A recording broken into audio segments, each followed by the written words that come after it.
Ayan, good morning sa hapon guys. Ayan.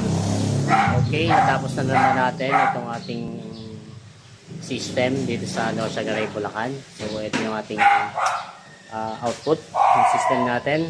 Ayan, 120 AH na high G on solar and safety breakers with our ATS 125 ampere. Ang ating 5 kilowatt na hybrid on grid. So ito yung ano natin, yung wirings natin galing sa panel. And then ayun yung pumasok sa main ano nila, panel board. Ayan. So as of now, natatapos lang natin ang harvest natin, masyadong makulimlim. So ang harvest natin ngayon is 380 watts lang. So yung inverter natin is 83 battery 83% na. And then ang load 300 watts. So bye-bye muna for now kay Meralco. So standby ka lang Meralco, cool ka lang dyan ha. Yan. So ang panel nga pala natin sa taas muna sa ngayon is 5 pieces na 450 watts.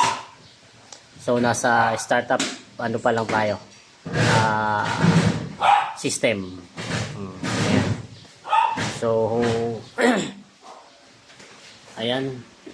So tingnan natin yung magiging reaction niya pag nakita niya na yung system niya. So ngayon kasi nasa ano siya, nasa shop niya.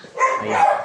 So guys, that's for all. At ayan, likpit-likpit muna. Medyo maraming mga gamit na sa partner. O, diba?